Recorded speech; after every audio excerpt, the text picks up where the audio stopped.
Hola, hola, ¿qué tal? Buenas tardes, bienvenidos a Matices de este espacio de Radio Monumental, que es una producción del Departamento de Noticias, en el que analizamos los temas que son noticia en Costa Rica y en el mundo. Muchas gracias por estar con nosotros en el cuarto programa de la semana. Una semana que ha sido muy intensa, ha sido muy interesante, por supuesto, también, y que nos ha permitido navegar en algunos temas de la actualidad nacional. El lunes tuvimos a don Carlos Alvarado, nuevo candidato del Partido Acción Ciudadana, en un programa que estuvo muy interesante. El martes tuvimos al gerente general de la Bolsa Nacional de Valores, hablando sobre los retos económicos de la administración que asuma el poder a partir de mayo del próximo año. Ayer hablamos de salud, sobre accidentes cerebrovasculares, que todos lo conocemos como derrames, porque era mucho más fácil, es mucho más fácil enfrentar esta situación con una estrategia que tiene la Caja Costarricense de Seguro Social, que se llama Camaleón. Hoy hablaremos con una persona que ya ha estado 2 veces en el programa vía Skype.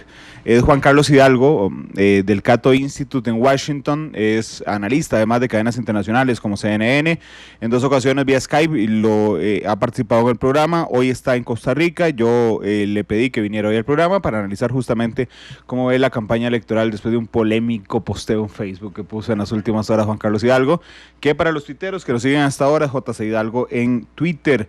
Mañana tenemos Matices, pero es un Matices especial. Será a la 1 de la tarde por el Partido de la Selección Nacional, y es el conversatorio, no es un debate, es el conversatorio entre los precandidatos del Movimiento Libertario. Natalia Díaz y Otto Guevara estarán con nosotros de 1 a 2 de la tarde. ¿Por qué? Bueno, ya yo les había adelantado ya que íbamos a hacer debates solo para los partidos que tuvieran convención abierta. En el caso del Movimiento Libertario no es convención abierta, son 9,000 personas las que participarán de la elección del candidato, y entonces, en medio del ejercicio de democracia que se intenta hacer, o que se ha intentado hacer durante 88 años aquí en Monumental, mañana estarán don Otto y doña Natalia en un conversatorio junto con nosotros. El domingo tampoco hemos generado una cobertura como la que generamos en las convenciones abiertas. Por supuesto, le daremos seguimiento y les estaremos informando quién es el candidato, pero bueno, ese es el menú de esta semana, así es que voy a saludar a Juan Carlos, que ya está con nosotros. Juan Carlos, bienvenido, ¿cómo estás? Buenas tardes, Randall, y muchas gracias por la invitación, y un placer estar aquí por primera vez en persona en Matices. Muchas gracias, de verdad, por estar con nosotros y por sacar el tiempo en esta visita a Costa Rica para acompañarnos. Primero, contame cómo es el panorama. Hoy faltan 7 meses para las elecciones nacionales. ¿Qué te parece lo que está pasando en política? No ha habido sorpresas. Yo creo que el gallo tapado más importante que había en el proceso preelectoral era lo que iba a ocurrir en Liberación Nacional. Ciertamente las encuestas decían que Antonio Álvarez de Santi era el favorito a ganar la convención. Sin embargo, existía la posibilidad de una sorpresa, no la hubo.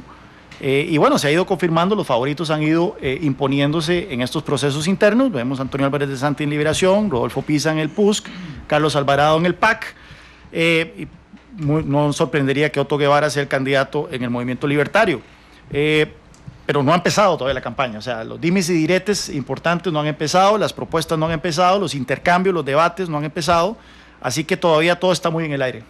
Sí, está muy en el aire, pero vamos a ver, tiene varias, yo creo que tiene varias particularidades esta campaña a la que nos avecinamos. Quiero saber si las compartís conmigo. Una es que hay, me atrevo a decirlo, más candidatos con posibilidades reales de generar cierta afinidad con el público. Está el doctor Rodolfo Hernández, que no estuvo en la última campaña, está Juan Diego Castro, que no estuvo en la última campaña, está Sergio Mena en su segunda campaña presidencial, y entonces yo creo o tiendo a creer que esto podría difuminar un poco el voto, restarle apoyos al resto de los candidatos tradicionales y generarnos, si la coyuntura política continúa así, casi que una constante segunda ronda de aquí en adelante. Eso parece ser algo que va a ocurrir. Por el momento el panorama indica que efectivamente habría una segunda ronda, y la gran interrogante es quiénes irían a esta segunda ronda. Uno diría, por lo menos por lo que hemos visto en los últimos procesos electorales, que el voto duro de Liberación Nacional, que es aproximadamente un tercio, un 30%, alcanzaría para que Antonio Álvarez de Santi sea uno de esos 2 candidatos que iría a una segunda ronda, por lo menos preliminarmente. No sabemos cómo se va a hacer la campaña de Antonio Álvarez de Santi. Hemos visto declaraciones desastrosas o cosas desastrosas que él ha hecho desde que ha sido candidato, entonces quien quita un quite y no llegue ni siquiera a la segunda ronda. Pero bueno, está el fenómeno de Juan Diego Castro, que las encuestas preliminares indican que sería ese segundo candidato, y uno no puede, es muy temprano para empezar a hacer cuentas. Recordemos de que Luis Guillermo Solís tenía un 5% de la intención de voto 3 semanas antes de la primera ronda, hace 4 años. Y al final de cuentas no solo terminó ganando la primera ronda, sino que terminó imponiéndose con la mayor cantidad de votos en la historia del país en la segunda. Muchas cosas pueden pasar y ciertamente va a haber un voto táctico. La figura de Juan Diego Castro nos asusta a muchos costarricenses, entonces es probable de que ante la posibilidad de que un Juan Diego Castro llegue a una segunda ronda haya un voto táctico en contra de él. La figura de Liberación Nacional y Antonio Álvarez de Santi es muy polarizante, probablemente hay un voto táctico contra él, y así podemos ver entonces que al final de cuentas es posible que muchos costarricenses no terminen votando por el candidato que los entusiasma, sino por el que menos les genera miedo. Bueno, pero es que vamos a ver, en la campaña anterior estaba José María Villalta, que es muy diferente, con todo el respeto a un fiel oyente, por cierto, de este programa, que es Edgardo Araya, pero son candidatos diferentes, ¿verdad? Y entonces me llama la atención, inclusive a mí mismo, que cuando yo dije que había candidatos con posibilidades de arrastrar apoyo popular, no mencioné a Edgardo Araya. Pues sí, yo creo que el Frente Amplio se ha desinflado de una manera significativa. El apoyo grosero del Frente Amplio al régimen de Nicolás Maduro en Venezuela, que hace 4 años decían que cualquier ligamen entre el chavismo y el Frente Amplio era campaña del miedo. Bueno, ya se han quitado la careta de una manera abierta en la Asamblea Legislativa. Yo creo que eso ha enfriado a muchísima gente con respecto a ese partido. Y creo, y esto es una teoría sin comprobar, o sea, no tengo ningún asidero empírico para decir esto, pero es una corazonada, de que mucho del apoyo de Juan Diego Castro es gente que apoyó al Frente Amplio en la elección pasada. Porque tenés esa corazonada. Uno podría pensar que programáticamente son absolutamente diferentes. Pero tienen algo en común, y es que son antisistema. Recordemos de que la lucha y el canto de batalla de José María Villalta hace 4 años fue contra los mismos de siempre. Bueno, Juan Diego Castro tiene un discurso muy similar contra el sistema, contra el establishment político. Es un discurso antisistema, es un discurso populista, y creo yo, no me sorprendería de que si analizamos el porcentajes, de dónde vienen la gente que dice que simpatiza con Juan Diego Castro, que votaría por Juan Diego Castro, encontremos un sector importante exvotante del Frente Amplio. La campaña anterior, vamos a ver, cada campaña se nota dominada por una narrativa. ¿Verdad? Entonces, por ejemplo, en la narrativa anterior, en la de Doña Laura era la primera mujer presidenta. Esa, digamos, era la narrativa que dominaba la campaña. En la pasada campaña, en la de 2014, era contra los mismos de siempre. Lo que pasa es que paradójicamente la campaña contra los mismos de siempre no le ayuda a Villalta, sino le ayuda al presidente Solís. Sí. ¿Verdad? ¿Cuál será a tu corazonada, cuál será la narrativa de esta campaña? Porque uno podría pensar al inicio que es una campaña donde el discurso antisistema podría ser, digamos, el factor relevante. Sin embargo, en los últimos, no sé, Juan Diego Castro lleva callado ha estado bastante callado. Habrá que ver si eso ha tenido un impacto en su apoyo. Pero efectivamente, hace 4 años la gente quería cambio. Quería cambio luego de 8 años de Liberación Nacional. Recordemos que hace 4 años la principal preocupación de los costarricenses no era la inseguridad ciudadana, no era el costo de la vida, sino era la corrupción.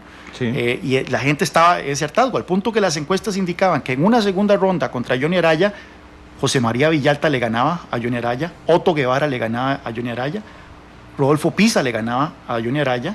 Bueno, yo creo que hasta el Chavo del Ocho le hubiera ganado a Johnny Araya en una segunda ronda. Porque se quería un cambio. Se quería un cambio. Ahora bien, los costarricenses apostaron por un cambio a la segura, en lugar de irse por un cambio radical, ya sea José María Villalta por un lado o Otto Guevara por el otro lado, apostaron por un cambio manteniendo el mismo modelo, simplemente con el discurso del PAC, que es un discurso, quítese usted para ponerme yo. Nosotros somos los arcángeles, nosotros podemos manejar el Estado tal y como está, no vamos a hacer cambios estructurales, simplemente podemos hacer un gobierno honesto y transparente. Pero lograron leer muy bien la coyuntura política, porque entonces vamos a ver, si la narrativa de la campaña pasada era contra los mismos de siempre, si la mayor preocupación de los costarricenses era el tema de la corrupción, Entonces, el partido que se presentara a sí mismo como el adalid de la ética iba a lograr, digamos, capturar la atención de esas personas. Si en esta campaña política ya el tema de la corrupción no es, digamos, lo que reina en el discurso político y en el discurso popular, sino es el tema de la inseguridad, el tema del costo de la vida, el tema fiscal, ¿cuál partido podría aprovecharse de estos, sin decir que va a ganar, por supuesto, pero cuál partido podría aprovecharse de esta narrativa? Sí, yo veo que donde está apretando el zapato en este momento, por lo menos cuando en mis visitas a Costa Rica y cuando yo hablo con amigos y todo el tema de la infraestructura es el tema que más los incomoda, o sea, el que más resta calidad de vida, el tema de la inseguridad, sin duda alguna. Cerramos el 2016 con el año más violento en la historia reciente del país, por lo menos desde que se tiene récord, y creo eso que podrían ser temas fundamentales.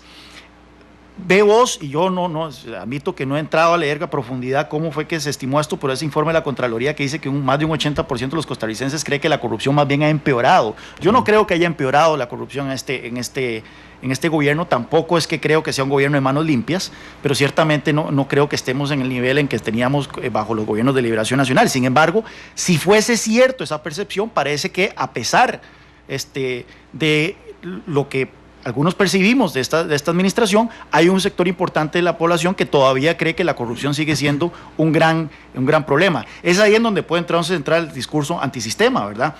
Recordemos cómo se lanzan los candidatos populistas. Los candidatos populistas se lanzan señalando diversos problemas que para la gente son muy fehacientes, que la corrupción por lo general, vea Donald Trump, él se presentó como un candidato diciendo yo de por sí ya tengo plata, yo no necesito plata, todos estos en Washington son unos vividores y yo lo que voy a hacer es ir a drenar el pantano. Ese fue uno de sus lemas de campaña. Igual Hugo Chávez cuando se presentó en el 98, la atacó una clase política corrupta y él decía yo voy a llegar a sacudir a Venezuela y hacer esa limpia. Bueno, podemos tener entonces el candidato que se perfila a ser Juan Diego Castro, que va a llegar con ese discurso mesiánico de todos son unos corruptos, yo voy a venir a limpiar el pantano.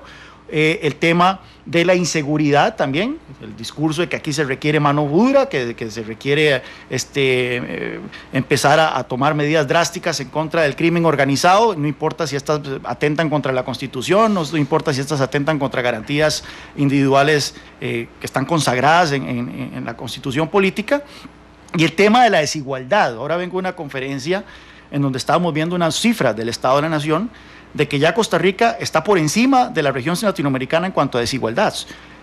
De todos los países latinoamericanos, todos han experimentado una reducción en la desigualdad de ingresos, excepto 3, Guatemala, República Dominicana y Costa Rica. Y Costa Rica es donde más se ha deteriorado esta relación. Claro, porque lo curioso es que el coeficiente de Gini, que es con el que se mide la desigualdad, lleva 3 años aquí en signo contrario a lo que lleva en el resto de América Latina. Claro, y bueno, y tenemos un problema. Tenemos un gran problema, por ejemplo, en el tema del desempleo más bien. En este gobierno solo se han creado 12,000 puestos de trabajo netos. La tasa de desempleo lleva 7 años rondando el 10%. El subempleo todavía está más alto que eso. La tasa de informalidad está en un 43%. La tasa de participación laboral, es decir, la cantidad de gente que está trabajando o buscando empleo, ha venido cayendo, es decir, cada vez más gente se está retirando del mercado laboral. Esos son serios problemas, y uno de los problemas más puntuales sobre eso es que si nosotros vemos por quintiles de ingreso, el 20% más rico de la población no tiene problemas de empleo. O sea, si usted pertenece al 20% más rico de la población y usted queda desempleado, usted en cuestión de una semana probablemente puede conseguir empleo.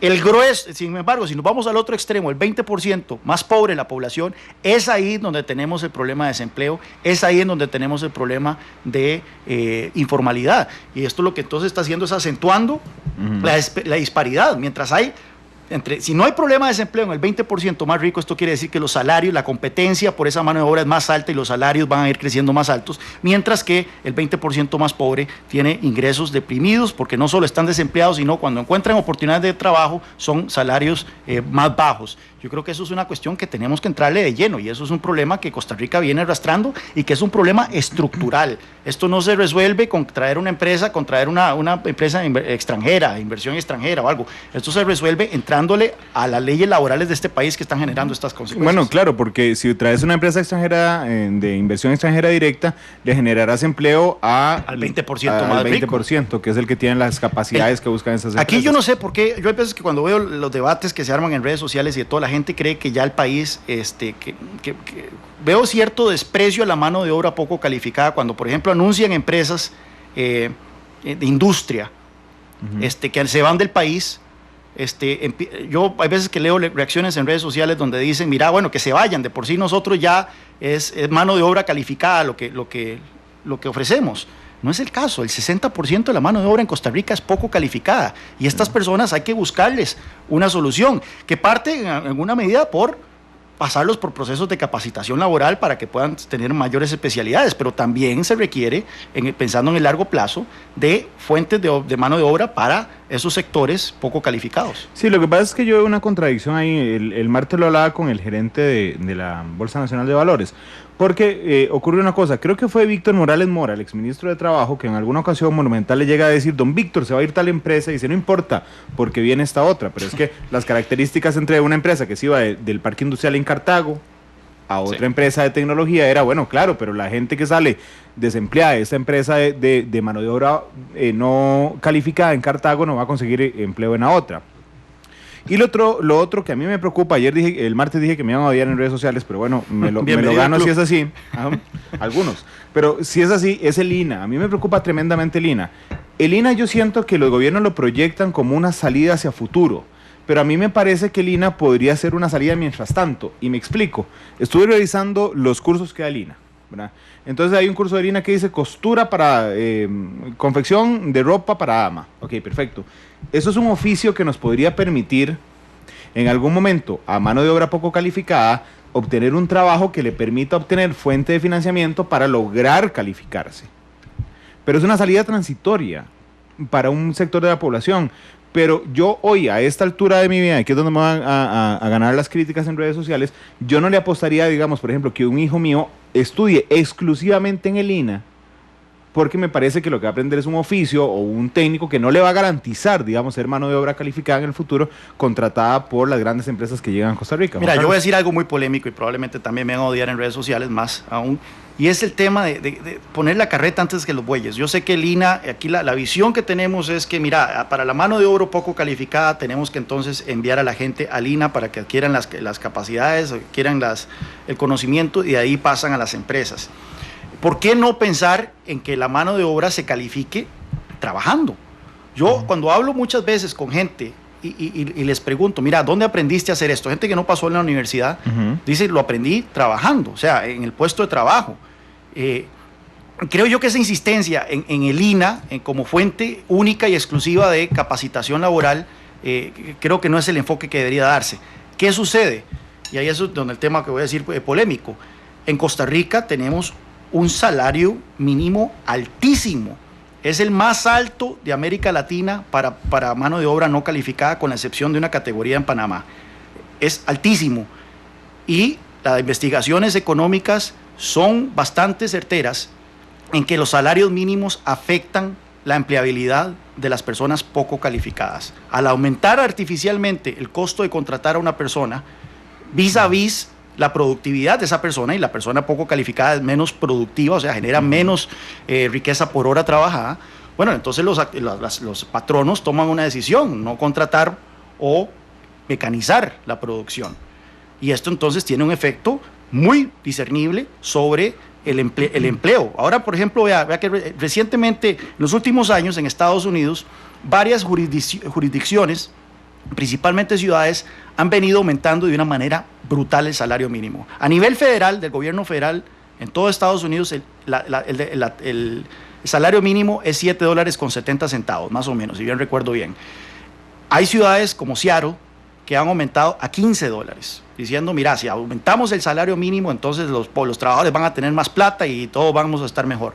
Bueno, ya han salido estudios, y hace poco salió un estudio muy completo que documenta cómo el aumento del salario mínimo en $15 en la ciudad de Seattle afectó la empleabilidad negativamente de los trabajadores poco calificados. Aquí en Costa Rica tenemos que tener esa discusión porque tenemos un salario mínimo altísimo, y creo yo que a la hora de evitar que gente poco calificada pueda acceder a un trabajo y empezar a aprender en el trabajo, al final estamos jodiendo sus posibilidades de empleo en el futuro. Ok, lo que acabas de decir efectivamente es polémico. Efectivamente ya empezaron las repercusiones en redes sociales.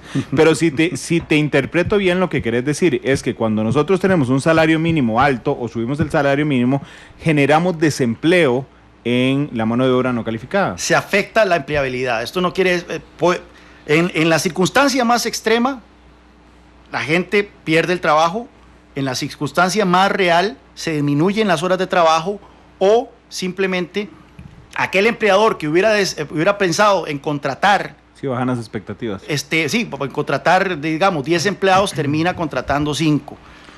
O migra a la informalidad y le sale más barato. O migra a la informalidad o simplemente se automatiza. Vemos que ya incluso en los servicios, ya en Estados Unidos vos vas a ciertos McDonald's y ya puedes ordenar de una máquina, ya no es una persona. Y esto depende de qué tan caro vos haces la mano de obra de manera artificial. Mira, si fuera tan fácil combatir la pobreza como aumentar el salario mínimo, entonces ¿por qué no decretamos un salario mínimo de 1 millón de colones y ya está? Bueno, Maduro acaba de subir el 50% del salario mínimo en Venezuela. Vemos, y eso es un saludo a la bandera.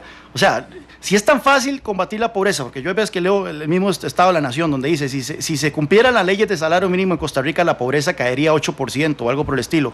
Bueno, si es tan fácil simplemente pasar una ley de salario mínimo y combatir la pobreza, ¿por qué nos quedamos en un salario mínimo de 300,000 o 400,000? ¿Por qué no lo subimos entonces a 1 millón, a 2 millones de colones mensuales? Porque eso tiene consecuencias. Y las consecuencias, bien documentadas a nivel internacional, es que el salario... Y aquí hay estudios que en Costa Rica, y eso lo comenté en una columna hace unos meses, hay estudios en Costa Rica que han determinado el impacto negativo que tiene el salario mínimo en el mercado laboral costarricense. Bueno, déjame saludar a la gente que nos está reportando sintonía en redes sociales. El Volcán Poás dice: a escuchar matices de Monumental hoy. Eric Maltés dice: un invitado de lujo. Juan Carlos Hidalgo ya en sintonía. Brian dice: aquí escuchando matices, saludos. Dice Gustavo Araya: aquí voy manejando de regreso de Guanacaste, voy a tener que estacionar con palomitas. Dice además Omar: Juan Carlos Hidalgo no es santo de mi devoción, sin embargo vamos a escucharlo. La mula de carga dice: café y palomitas para escuchar a Juan Carlos Hidalgo en Monumental. Dice Volcán Poás que ya el tema del cambio pasó. Edgar Mata dice que las líneas en esta nueva campaña son infraestructura y déficit fiscal.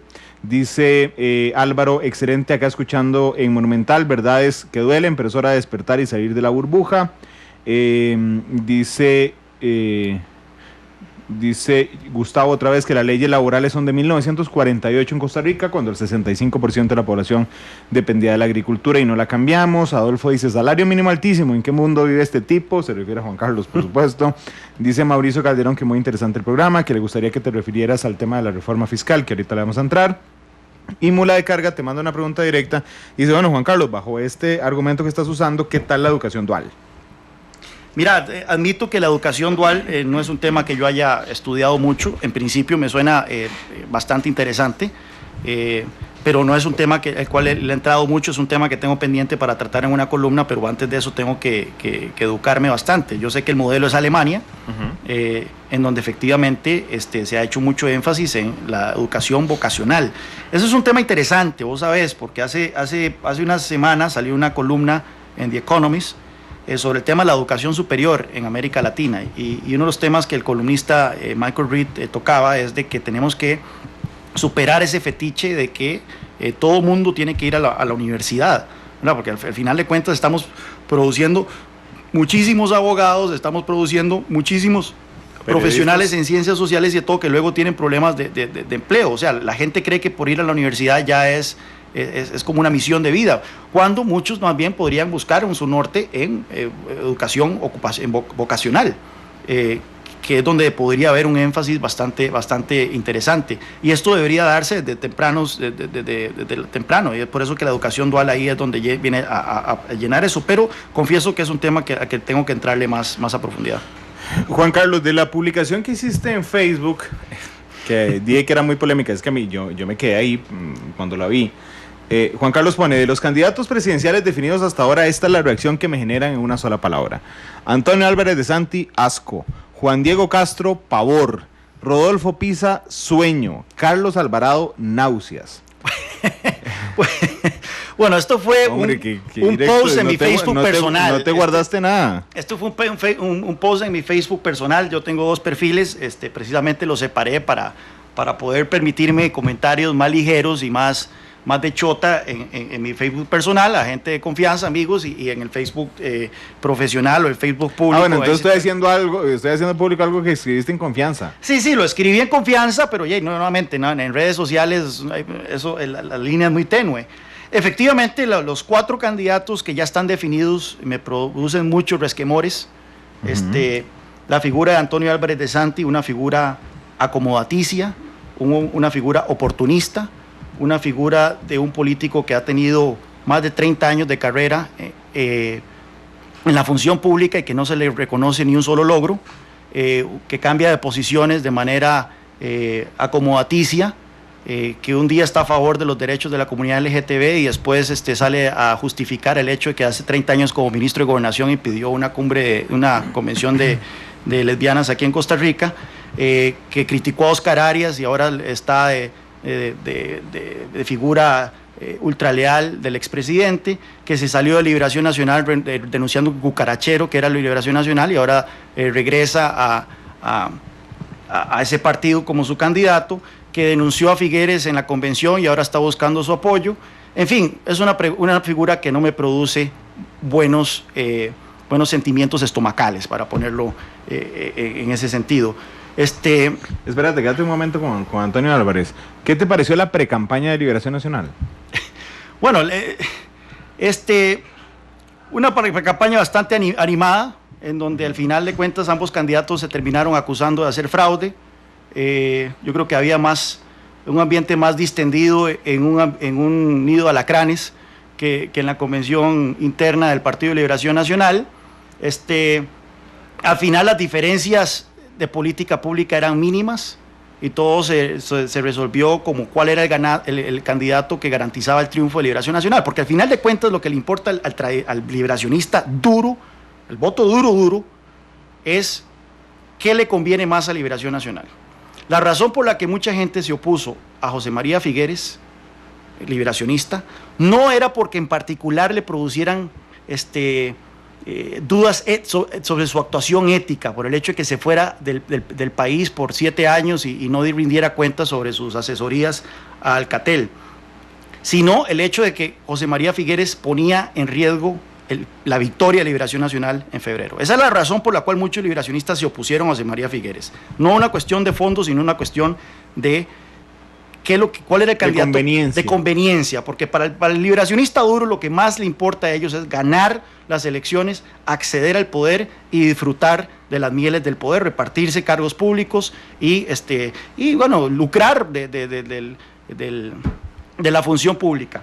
Así que al final en eso se limitó el debate dentro del Partido de Liberación Nacional, un debate entre cuál era el candidato que ofrecía más oportunidades de victoria, no necesariamente cuál es el candidato que ofrecía mejores propuestas o que iba a traer mejores ideas a la campaña.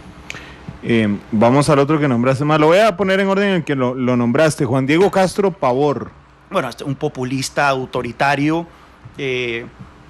una figura que ciertamente no genera nada de confianza, con un discurso mesiánico, similar a los discursos que han manejado otros populistas de izquierda y de derecha, como Hugo Chávez, como Donald Trump, de que él se presenta como estandarte contra una clase política corrupta, que no niego que haya corrupción en el sector público, pero la solución no es empoderar a una figura autoritaria que no soporta la crítica, y darle poderes para que haga lo que le dé la gana. Eso ya hemos visto que es una receta para el desastre.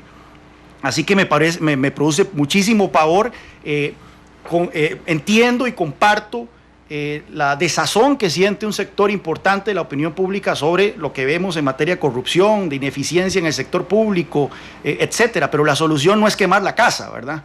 Que eso es lo que propone Juan Diego Castro.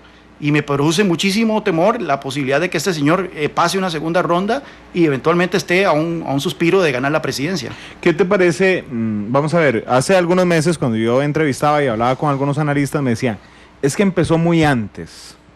vuelo de gallina, creo que le llaman. Vuelo de gallina es una expresión en Brasil, sí. Ok, que levantaba pero caía rápidamente. Y entonces, yo no sé si fue que nos oyó en un programa y se lo tomó muy a pecho don Juan Diego, que por cierto no ha venido a Matices. El día que lo invité canceló por una cita legal. Se quedó callado un mes. Entonces se quedó callado un mes, que es lo que lleva. No sé si es parte de la estrategia para levantar después, o sea, para volver al ruedo después, o simplemente se desinfló su candidatura. No sabemos, o sea, yo creo que todavía estamos muy temprano. Recordemos que cuando salió el video de don Oscar Arias apoyando a Antonio Álvarez de Santi, luego él, esa misma noche, Juan Diego Castro hizo un video criticando a ambos y se volvió viral. Entonces, él está un video en Facebook de volver con todo en la campaña, y ciertamente tiene gente que se entusiasma mucho con la posibilidad de que él sea candidato. Así que yo no descarto de que apenas estamos, imagínate, en julio, no descarto que en agosto, septiembre vuelva a sus andadas y que entonces nuevamente se vuelva a proyectar como un favorito a pasar a una segunda ronda. Vamos a ver a quién nombraste después. A Rodolfo Pisa. Bueno, Rodolfo Pisa, primero que todo, me decepciona muchísimo su conservadorismo social. El hecho de que en momentos en que el país está siendo más abierto, en paso de tortuga, lamentablemente, pero se vuelve un poco más tolerante, más abierto a temas como la agenda de diversidad sexual, separación de iglesia-estado, entre otras cosas. Vemos a un Rodolfo Pisa que representa de todos los candidatos quizá el más conservador en estos temas. Pero incluso en temas económicos, yo esperaba mucho más de Rodolfo Pisa. Rodolfo Pisa viene con una agenda timorata, donde dice que él no va a hacer cambios radicales de nada, que él quiere darle confianza a los empleados públicos y que no va a hacer mayores reformas el tema del empleo público en Costa Rica, donde dice que no va a hacer ningún tipo de reforma radical en pensiones. Yo una vez le interpreté y le dije, mira, usted va a promover la apertura de Recope, y me dijo, es una bronca que yo no me quiero comprar. Comprarse una bronca de Recope cuando todas las encuestas señalan que el 70% de la gente favorecería la apertura de ese monopolio. Si no quiere comprarse la bronca de Recope, ahora imagínate cómo va a ser con las otras broncas que son y que se vienen, porque nuevamente no es que el país esté enfrentando problemas para los cuales podemos patear la bola adelante. Ya estamos contra pared, tema fiscal, tema de pensiones, etcétera. Y vemos a un Rodolfo Pisa prometiéndonos nadadito de perro, que él no va a tomar decisiones radicales, que él va a venir a darle calma a todos los actores, y lamentablemente eso no puede ser así. ¿Vos sos integrante del Movimiento Libertario, Juan Carlos? No, yo fui militante del Movimiento Libertario, fui asambleísta nacional del Movimiento Libertario, fui asistente de Otto Guevara en su primer paso por la Asamblea Legislativa, y en el 2010 renuncié al Movimiento Libertario, precisamente cuando empiezo a ver un movimiento libertario cada vez más caudillista, a un movimiento libertario cada vez más alejado de los principios liberales con los cuales fue fundado, y un movimiento libertario cada vez más cuestionado en materia ética. En el julio, precisamente, creo que puede ser ya casi el 7º aniversario en que mandé mi renuncia, que es pública, está en mi blog personal, y desde entonces, ciertamente, hay ciertas luchas de Otto Guevara en la Asamblea Legislativa que comparto, pero me mantengo como crítico de ese partido, puesto que creo que más bien está impidiendo una renovación de liberalismo en Costa Rica. Pero sos un tipo de derecha. No, yo no soy ni izquierda ni derecha. Los liberales trascendemos el simplismo del espectro ideológico. ¿Qué se entiende por izquierda y qué se entiende por derecha? Por derecha usualmente se entiende que uno favorece la libertad económica, sí, ¿verdad? Pero que uno es conservador en temas sociales. Por derecha, por ejemplo, estaría un Rodolfo Pisa, más o menos. Él cree en bajos impuestos, cree en la competencia y demás, pero en temas como la agenda de diversidad sexual, la comunidad LGTB, igualdad de derechos de ellos, separación de iglesia-estado, legalización de las drogas, etcétera, son gente que es conservadora. La izquierda es lo opuesto. La izquierda pues, es muy tolerante en temas de agenda LGTB, favorece la libre inmigración, está a favor de legalizar ciertas drogas y demás, pero en materia económica tiende a ser más estatista, le gustan los impuestos altos, el alto impuesto, los altos regulaciones, los monopolios públicos y demás. Los liberales trascendemos eso, nosotros somos liberales en temas sociales y liberales en temas económicos. Una de las cosas que a mí me decepcionó del movimiento libertario es que pasó de ser un partido liberal a hacerse un partido de derecha. El tema, por ejemplo, del matrimonio igualitario. Otto Guevara fue el primer político, candidato presidencial en proponer el matrimonio igualitario allá en el año 2001. Yo lo acompañé a un debate en ese momento organizado por la revista Gaines, yo me acuerdo, en donde él causó una conmoción, porque él dijo, yo favorezco cambiar el Código de Familia para permitir el matrimonio entre personas del mismo sexo. Y por algún motivo se ha vuelto conservador en ese tema, abrazó los principios cristianos, dice, y ahora ya no favorece esa figura del matrimonio igualitario, sino que habla de sociedades de convivencia. Ese giro hacia el conservadurismo en materia social es una de las cosas que yo le critico al movimiento libertario, por las cuales yo me salí. Te pregunté justamente porque una de las críticas desde el socialcristianismo a Rodolfo Pisa era haber estado en el plan de gobierno del movimiento libertario. ¿Vos conociste ahí a Rodolfo Pisa? No, a don Rodolfo, yo creo que yo coincidí con él en varias, ya yo me había salido para eso. Yo coincidí con Rodolfo Pisa en varios eventos de la Academia de Centroamérica. Y tal vez en algún otro evento de ANFE. Yo lo estimo bastante a don Rodolfo y me gustaría que su campaña fuese una campaña más moderna en temas sociales, menos siglo XIX y que sea una campaña más asertiva sobre los grandes temas que se necesitan en este país. Hasta por el momento tenemos una campaña totalmente somnolienta y diciéndole, ustedes tranquilos, aquí no voy a aumentar impuestos ni voy a recortar el gasto, o sea, esa es la cuadratura del círculo en materia fiscal.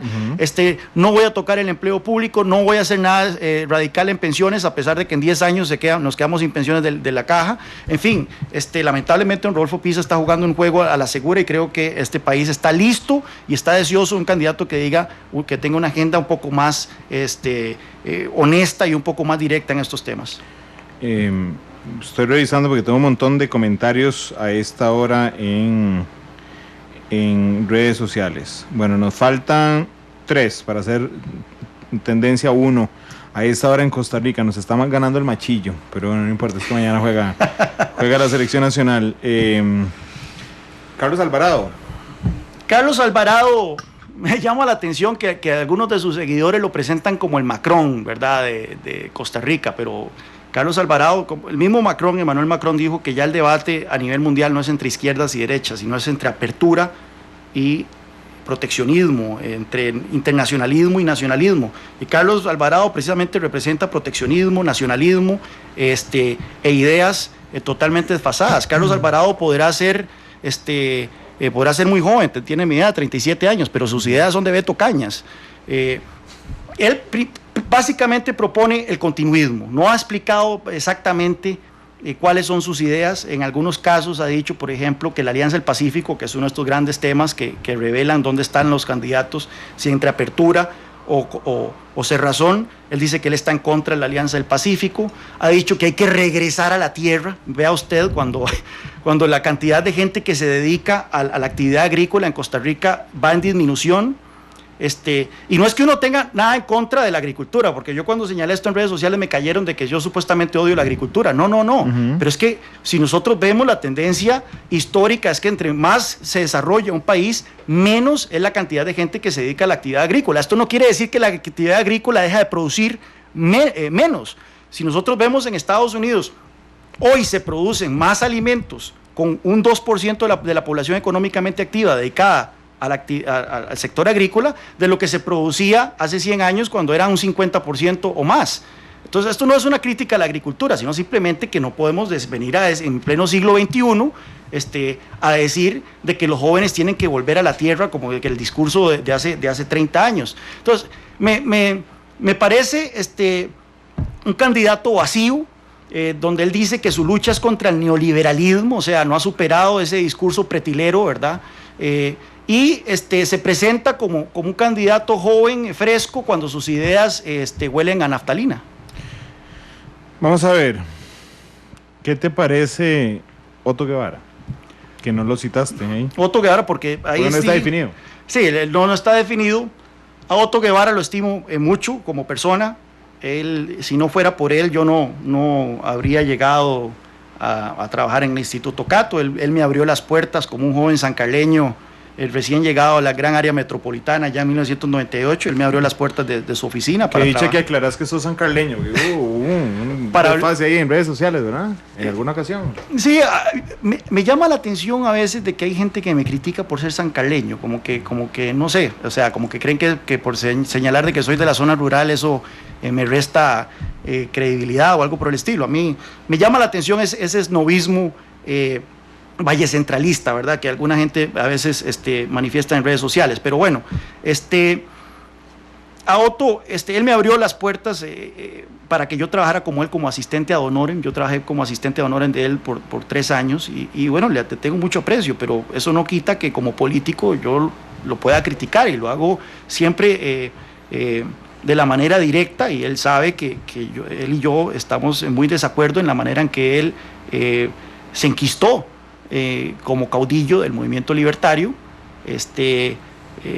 5 veces candidato a la presidencia, y no permitió que surgieran figuras nuevas dentro de ese partido, que hubiese una alternancia, un relevo generacional. Y bueno, y cómo empezó a morfar en sus principios con tal de hacerse más potable para el electorado. Pasó de ser un candidato liberal, luego un candidato social cristiano, luego un candidato trumpista. En los últimos meses él dijo que la elección de Donald Trump lo entusiasmaba, empezó a criticar a los inmigrantes, que los liberales en realidad favorecemos la migración. La inmigración. Y eso a mí me ha decepcionado mucho, ese oportunismo político y de todo. Entonces, si Otto Guevara es confirmado como candidato del movimiento libertario, la palabra tal vez que yo usaría para describir su candidatura es decepción. Natalia Díaz. A Natalia la conozco bien, es una amiga, la conozco ya casi de 10 años.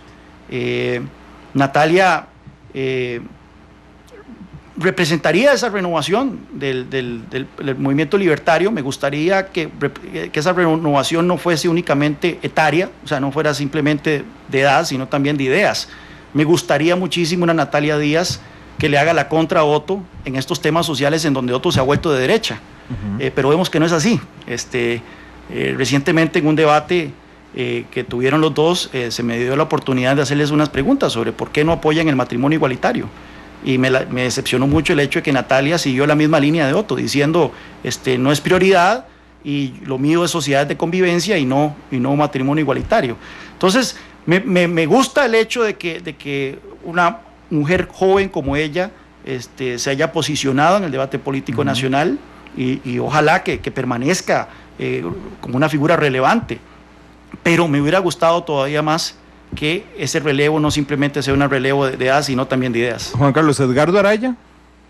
Edgardo Araya, coterráneo mío, no lo conozco mucho, y sinceramente no lo he seguido mucho en su paso por la Asamblea Legislativa. No sé si tal vez por estar yo fuera del país, no he leído mucho sobre sus políticas o intenciones o declaraciones, pero simplemente en cuanto a mi radar ha pasado desapercibido. ¿Sergio Mena? Sergio Mena creo que es oportunista. Sergio Mena no se le conoce ninguna idea importante. ¿Cuáles son los aportes o las propuestas de Sergio Mena sobre los grandes temas nacionales? Se presenta como un relevo generacional nuevamente, pero nada más que eso. Yo no le conozco qué opina Sergio Mena sobre libre comercio o sobre proteccionismo, qué opina sobre cuáles son sus propuestas sobre el déficit fiscal. Si nosotros vemos todas sus declaraciones son generalidades. Cuando le preguntan ¿qué opina usted de Recope? Dice, a Recope hay que hacerle una empresa del siglo XXI. Bueno, ¿qué significa eso? Él ha dicho que él no es de izquierda, ni de derecha, ni de centro, que es lo que los costarricenses quieren que él sea. Imagínate qué clase de gelatina ideológica es eso. O sea, yo creo que él es una figura oportunista, que busca únicamente figurar personalmente, hay que decirlo. El otro día vi un post de él, ahora que estamos hablando de post de Facebook, en donde él dijo, ¿quién quita un quite? El 8 de mayo lo publicó, de que dentro de 8 años, dentro de un año esté siendo yo juramentado presidente de Costa Rica, y al parecer esa es su obsesión, ¿verdad?, de vida, ser presidente de Costa Rica, y si tiene que decir misa para lograrlo, parece que él está dispuesto a hacerlo. Rodolfo Hernández. Rodolfo Hernández es una versión chichosa de don Abel Pacheco, o sea, lo que nos ofreció por lo menos hace 4 años fue un circo dentro del partido Unidad Social Cristiana, que renunciaba, que volvía, se enojaba, su gran propuesta era prohibir las andaderas, ¿verdad? Yo recuerdo en ese momento. Ahora en el Partido Republicano Social Cristiano, no sé cuál será su nivel de apoyo. Yo cuando veo en redes sociales las reuniones de ese partido, predominan las canas, entonces parece que es como un partido de resabios de ese calderonismo de antaño, que yo creo que ya no tiene mayor arrastre, por lo menos en esta Costa Rica del siglo XXI. Mario Redondo. Mario Redondo, le reconozco su trabajo como diputado, ha sido uno de los perros de traba en cuanto a control político. Algunas veces en algunos temas no estoy de acuerdo con su control político, en otros sí. En temas de control de gasto y demás se ha vuelto fiero crítico de este gobierno. Sin embargo, estoy total y absolutamente opuesto a su agenda en materia social, el hecho de que como un representante de este bloque evangélico cristiano, él bloqueó las iniciativas para legalizar la fecundación in vitro, se opone a la legalización del matrimonio igualitario y demás, y yo con conciencia, a pesar de que simpatizo mucho con sus causas en materia de gasto, en materia de lucha contra la corrupción y el despilfarro, no podría yo apoyarlo con la conciencia clara debido a su conservadurismo retrógrado en esos temas. Hombre, no vas a votar por nadie. Bueno, yo públicamente, y en aras de la transparencia, yo públicamente he dicho que apoyo al Partido Liberal Progresista, sí, que es el partido de Eli Feinsack, quien es un buen amigo mío. Ellos han dicho que solo van a postular candidatos a diputado. En ese caso, tendría que hacer el cambio de centro de votación. Por el momento yo voto en Washington. No puede votar por diputados. No puedo votar para diputados, pero si se confirma la candidatura de Eli para diputado, yo probablemente me pase para San José para apoyarlo. ¿Y qué haces con, no tienes que decirme específicamente por quién vas a votar, pero es que David Ugarte dice algo, dice, bueno, entonces ni la Virgen María es lo suficientemente buena para gobernar este país, para vos. Bueno, yo, el voto es un acto bastante personal. Yo aquí no le estoy diciendo a la gente cómo votar. Hace 4 años yo no le dije por quién iba a votar para presidente y nunca lo dije. Y hubo gente que se molestó, como que me reclamaba que por qué yo no hacía recomendaciones o no le decía a la gente cómo votar. No, es un acto personal y a la hora de uno enfrentar esa decisión en la privacidad de una urna, uno tiene que hacer las sumas y restas del caso. Hace 4 años a mí me preocupaba muchísimo la perspectiva de un tercer gobierno de liberación nacional. Claro, pero hoy llegará cualquiera de los que has criticado. Bueno, tenés un panorama llegado a una segunda ronda, habrá que ver quiénes son las personas y nuevamente es un voto táctico, a pesar de que pueda tener muchos resquemores o muchos sentimientos fuertes contra algún candidato. Por ejemplo, si la alternativa es Juan Diego Castro, yo creo que no queda lugar a duda porque que yo votaría en contra de Juan Diego Castro. Pero nuevamente, yo no quiero, yo soy un analista de políticas públicas, yo no soy una figura aquí que venga a decir a la gente cómo tiene que votar o no. Yo simplemente analizo aquellos temas, en los grandes temas y los grandes reformas que requiere el país y digo cuál candidato no está más cercano a eso. Claro, por eso, vamos a ver, mi pregunta de, hombre, ¿por quién vas a votar? No es por quién vas a votar, es entonces no hay nadie que te genere no una afinidad, no. Exactamente, porque te veo bastante pesimista respecto al futuro político de este país en la próxima administración. Sí, estoy pesimista, tengo que admitirlo. Me gustaría que la opinión pública demande un debate más de altura y más aterrizado de los grandes temas que requiere este país. Usted sabe, Randall, que en el plan de acción de Antonio Álvarez de Santi para su precampaña, 55 páginas. ni una sola vez se menciona la palabra pensiones en ese plan de acción. Esas son las cosas, o sea, si por estos candidatos fuera, aquí terminaríamos hablando de Costa Rica carbono neutral y otros temas cuando tenemos a la casa en llamas, o sea, tenemos una crisis fiscal que nos va a reventar en el próximo gobierno, ya no para patear la bola, crisis de pensiones, crisis de seguridad, y yo no veo que los candidatos no quieren hablar de estos temas, sino que tampoco veo a la opinión pública exigiéndole a los candidatos que se pronuncien sobre estos temas. Bueno, de hecho te voy a decir algo antes de ir a la pausa, y es porque, bueno, nosotros ya hicimos 3 debates de precandidatos, y si hay algo que me llama la atención es que cuando los precandidatos salen de aquí, hicimos uno de Liberación, el otro de el PAC y el otro del PUSC, cuando salen de aquí es que nos dicen, porque los 3 hemos seguido el mismo formato, nuestros debates, es que nos dicen a nosotros, hombre, qué dicha que lo hicieron de ideas. Bueno, y han conversado de ideas, pero yo tengo que decir lamentablemente que ha sido uno de los únicos en los que se plantean, vamos a hablar de economía, vamos a hablar de derechos humanos, vamos a hablar de estos temas, y además entre ellos no se ayudan tampoco a hablar de temas profundos. Pero bueno, son las 2:53, vamos a la pausa y regresamos con más de Matices, ya volvemos.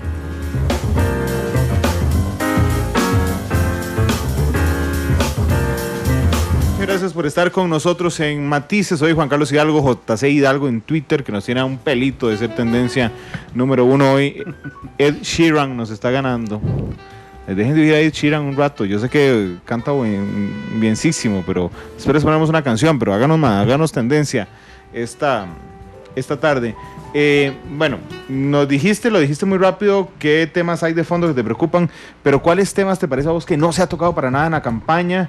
Y que deberían ser los que los medios de comunicación, también con nuestra responsabilidad democrática, deberíamos de plantear sobre la mesa. Creo que el tema fiscal más o menos se ha tratado, pero yo creo que los candidatos tienen que ser más honestos al respecto.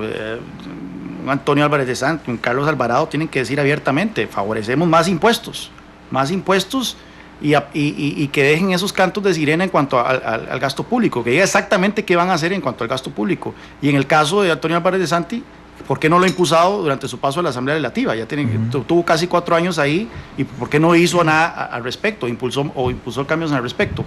Los 2 temas que yo creo que no se han tocado lo suficiente es el pensiones, es el triceratops en el cuarto, la quiebra del régimen de pensiones del IBM, el tema de las pensiones de la Corte, cuyo déficit actuarial equivale a un 20% del PIB, y que esa es una factura que vamos a pagar los contribuyentes, y el tema del empleo. Nuevamente, no hay un reconocimiento, se habla de que vamos a generar empleo, entonces prometen, vamos a generar 70,000 empleos al año, vamos a generar 400,000 empleos en los próximos 4 años y demás, pero no dicen cómo, no explican cómo.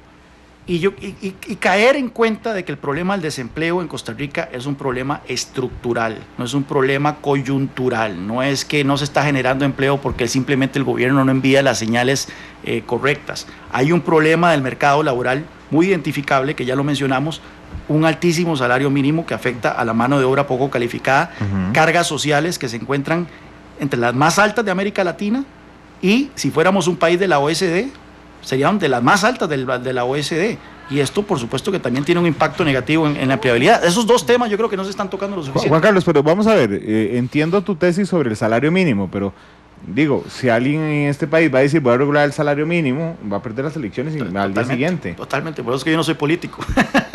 Pero bueno, yo creo que, mira, Randall, los políticos son seguidores. Los políticos no son líderes.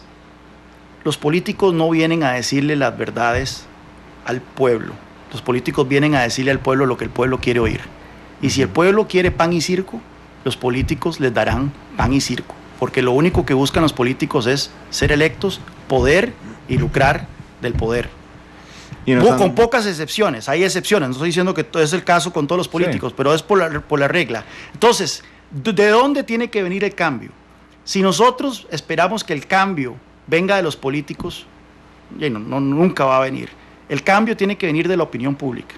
Y entonces, los que nos encontramos en campos que no es la política electoral, sino que es el análisis de política pública, que nos encontramos en el ámbito de la intelectualidad, de la formación de opinión, es nuestra obligación tratar de impactar la opinión pública. Entonces, por ejemplo, yo no soy político, ciertamente, si yo me lanzara mañana para un cargo de elección popular y yo digo, mira, el salario mínimo es el responsable por el alto desempleo y hay que hacer algo al respecto, hay que desfasarlo o hay que reducirlo, además, no saco, pero no quedo ni superintendente de Palmichal de Acosta. Así es. Sin embargo, si yo de una columna, desde este micrófono, desde un blog, empiezo a escribir sobre el tema y empiezo a tratar de hacerle entender a la gente sobre los impactos de esa política, y hay gente que hace eco de esto y hay otra gente que también brinda datos y se comparten estudios y todo, puede ser que efectivamente dentro de unos años un sector de la opinión pública caiga en cuenta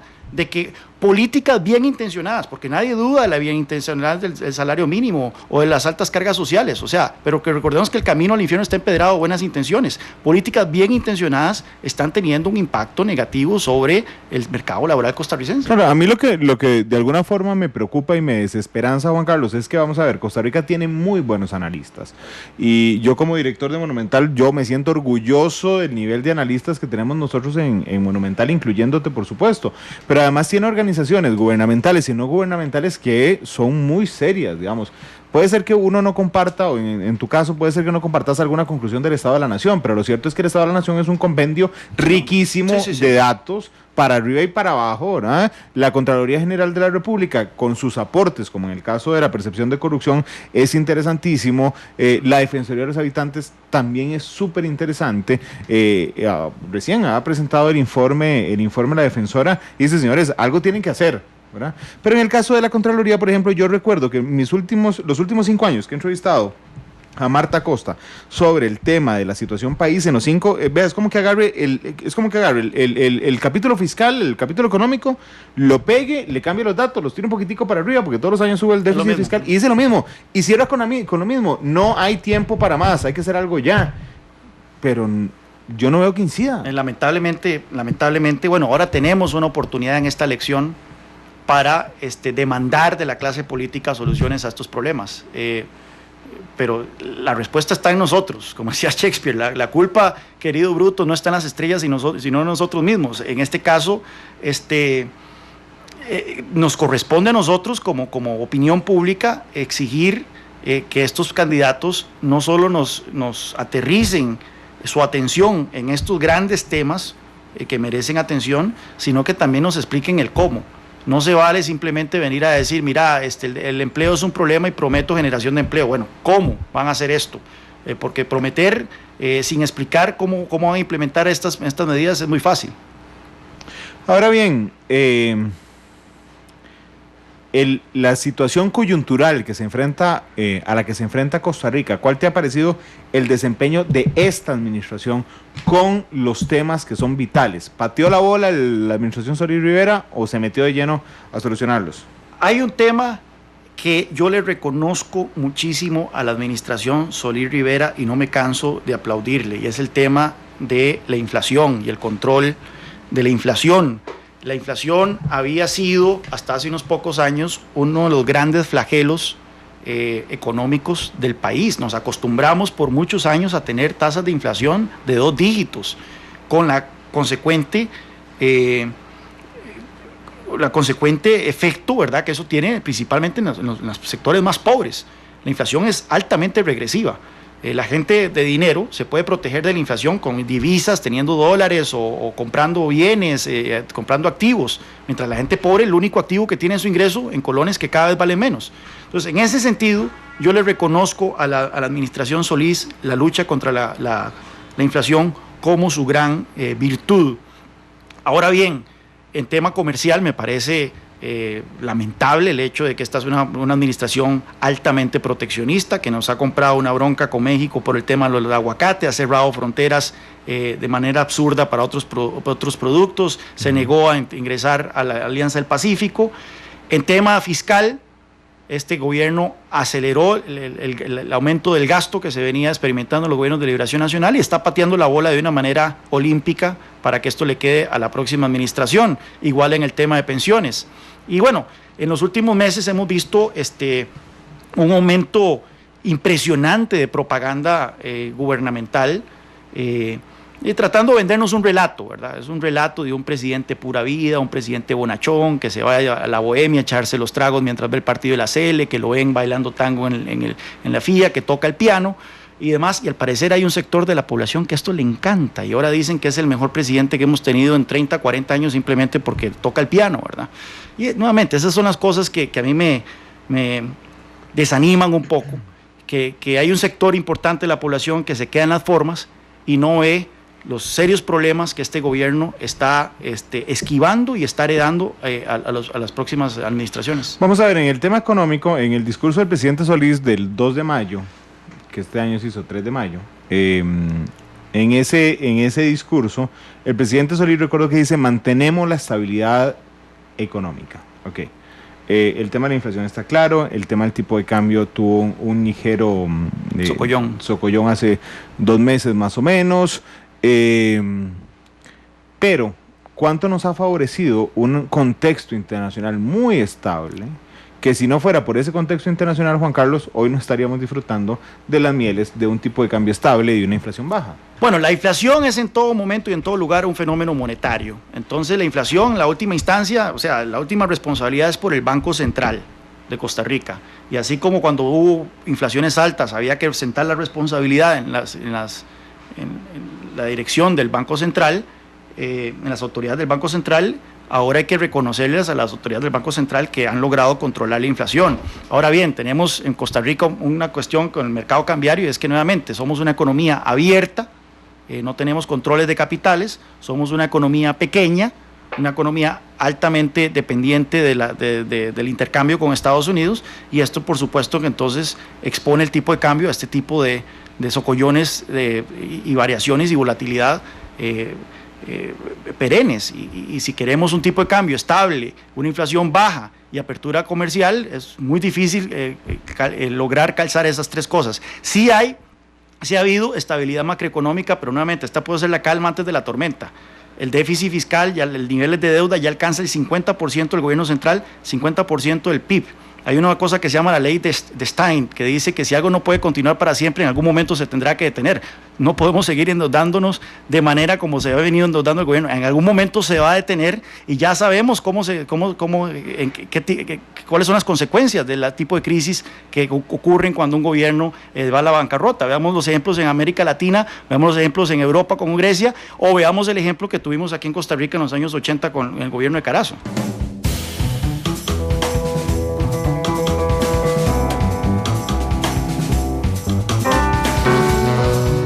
Quedan 10 minutos de programa exactamente con Juan Carlos Hidalgo, que nos acompaña hoy aquí en Matices. Le decía Juan Carlos antes de la pausa que iba a preguntarle sobre América Latina. ¿Qué te parece? Es amplísima la pregunta, pero ¿qué te parece la realidad que hoy está viviendo América Latina, Juan Carlos? La región ciertamente está experimentando un reajuste luego de los años de bonanza que tuvo durante mayor parte de la década pasada y principios de esta, donde el alto precio de las materias primas impulsó las economías de la mayor parte de la región. Esto tuvo la consecuencia de que los ingresos aumentaran de una manera significativa en muchos países, se redujera la pobreza a lo largo y ancho de la región, disminuyera la disparidad de ingresos. Sin embargo, lamentablemente, los gobiernos no decidieron reparar el techo cuando hacía sol. Y vemos que ahora que han caído los precios de las materias primas, vemos una desaceleración económica en toda la región que ha afectado a gobiernos populistas y no populistas, y vemos que la situación fiscal y económica de muchos países se ha comprometido, algunos en casos extremos, como es el caso de Venezuela, otros de una manera menos dramática, como es el caso de Perú, por ejemplo, donde de pasar de crecer a un 7% anual, ahora está creciendo a un 2% o algo por el estilo.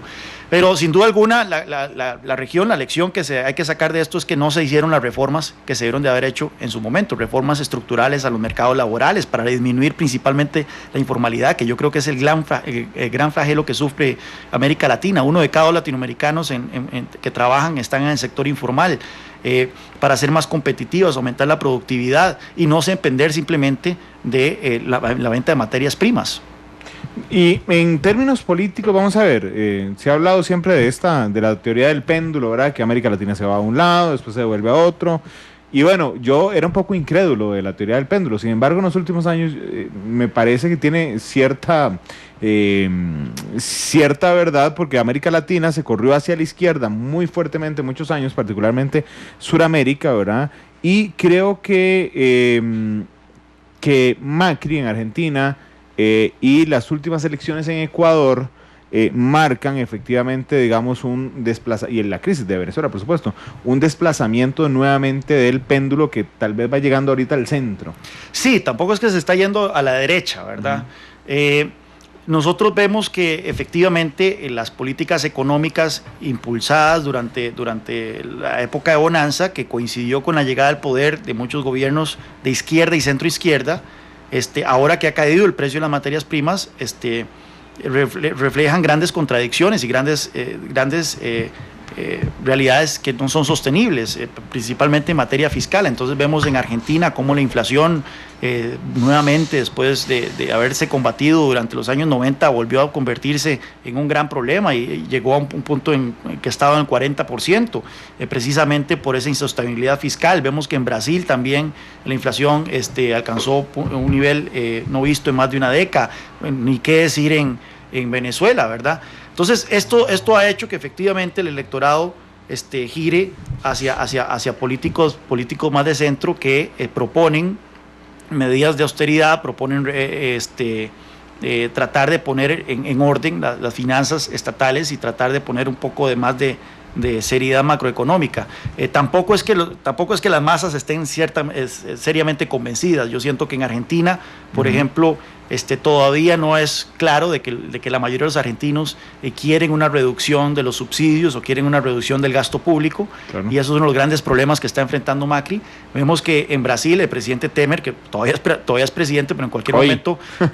no puedo usar ese programa grabado. A las 3:20 es presidente, pero sí. No sabemos dentro de una hora. Él ha prometido reducción del gasto, ha prometido reformas a las pensiones y demás, pero no necesariamente eso implica que estas reformas sean populares. Sí. En fin, tampoco es que yo estoy convencido 100% de que la opinión pública en estos países ha dado ya un giro hacia el centro. Estados Unidos, Trump. Bueno, mira, Trump... Juan Carlos, vos que estás metido en ese ambiente, disculpa que te atraviese el caballo un momento. ¿Cuánto puede pesar en el proceso que lleva el fiscal especial el hecho de la vinculación del hijo de Trump en la trama rusa? Sí, bueno, estas nuevas revelaciones de Don Jr. Vienen a sumarse a lo que ya ha sido, ya no es un goteo, sino es un chorreo de contactos no inusuales entre la campaña de Donald Trump y el gobierno ruso, que llevan entonces a cada vez más, todavía no tenemos esa arma humeante de colusión, ¿verdad? Que la campaña de Trump actuó en concierto con el gobierno ruso para atacar a la candidata demócrata, pero cada vez más las piezas empiezan a caer en su lugar. Creo yo de que es difícil de que Donald Trump se someta a un juicio político a partir de las revelaciones que pueda hacer Mueller, ¿verdad? El fiscal especial. Sin embargo... ¿Es difícil que él se someta o que la dinámica y el recordemos que al final de cuentas el Congreso está dominado por republicanos, claro. Recordemos de que Donald Trump sigue siendo muy popular dentro del Partido Republicano, entre la base del Partido Republicano, entonces esto requeriría una acción inédita. Nunca antes en la historia de Estados Unidos un presidente ha sido sometido a juicio político por un Congreso dominado por su propio partido. Ha habido 2 juicios políticos en la historia, Bill Clinton y el presidente Andrew Johnson en el 1868, si bien recuerdo. Y Nixon que salió corriendo antes del juicio. Nixon que salió corriendo antes de que le aprobaran los artículos de impeachment en la Cámara de Representantes. Así que, y nuevamente con un Congreso demócrata en ese momento. Así que yo veo muy difícil, que tendría que ser una revelación espectacular, pero ciertamente yo creo que con toda confianza cada vez más podemos llegar a la conclusión de que sí hubo algún tipo de coordinación entre la campaña de Donald Trump y el gobierno ruso. Pero para buena parte de los republicanos no sería mejor que Donald Trump se sometiera a un impeachment y que Mike Pence terminara el gobierno, que es un hombre más moderado que Trump? Recordemos que Donald Trump ha hecho una toma hostil del Partido Republicano. Sí, se lo ha quitado de las manos. Se lo quitó y ha empezado una transformación ideológica del Partido Republicano. El Partido Republicano pasó de ser este partido de conservador, de derecha, pro-business, ¿verdad? Pro empresa, y se ha vuelto un partido nacionalista, xenófobo, populista bajo Donald Trump. Ciertamente el liderazgo republicano en Washington le encantaría liberarse de Donald Trump. El problema es que Donald Trump es muy popular con sus bases. Y en Estados Unidos, si el liderazgo del Partido Republicano procede a quitarse encima a Donald Trump, un candidato que llegó al poder prometiendo luchar contra las élites, esto va a tener consecuencias dentro del Partido Republicano en las elecciones de medio periodo del próximo año y en el futuro. Así que muchos de estos republicanos estarían poniendo la soga al cuello ellos mismos si ellos hacen algo contra su presidente, que es popular en las bases. Sí, es muy interesante. Es un juego de ajedrez muy interesante lo que pasa en los Estados Unidos. Tiene que ser una revelación muy seria, creo yo, muy seria para que el Partido Republicano proceda de esa manera. Lo curioso es que al inicio Trump estaba, como su figura personal, estaba muy lejano a la trama rusa, ¿verdad? Y entonces empieza a caer su asesor en seguridad, y conforme se va acercando, y se acercó al último punto de defensa que tiene antes de él. Su yerno, su hijo, y nuevamente la capacidad de que todos estos actores tienen de olvidar sus encuentros con las autoridades rusas o con figuras del gobierno ruso. Jared Kushner, sus comunicaciones fueron interceptadas, y nuevamente mucho de esto que estamos enterándonos son por filtraciones los servicios secretos de Estados Unidos, de los servicios de inteligencia con los que Trump entró en guerra, por cierto. Con los que Trump entró en guerra, que están filtrando a la prensa todas estas revelaciones, y así fue como nos hemos enterado, por ejemplo, que Jared Kushner, su yerno, le habló con el embajador ruso sobre la posibilidad de establecer un canal de comunicación secreto, un canal de comunicación a prueba de que fuera interceptado por los servicios de inteligencia de Estados Unidos, lo cual es altamente sospechoso. Claro. ¿Para qué querría eso? ¿Has estado en la Casa Blanca, supongo? Nunca he estado en la Casa Blanca, hice un tour una vez. Bueno, pero estuviste ahí en el tour. Sí, hice un tour por los salones y los diferentes cuartos. ¿Viste Hombres de Negro, la película, algún momento, de Will Smith hace años? No, miras que ese tipo de... Bueno, no, es que te iba a decir que es que cuando ocurría algo que no le servía saber, sacaban un aparatito y te borraban la memoria de los últimos de las últimas horas. Y bueno, a veces tengo la impresión de que en esta Casa Blanca han logrado inventar ya esta tecnología.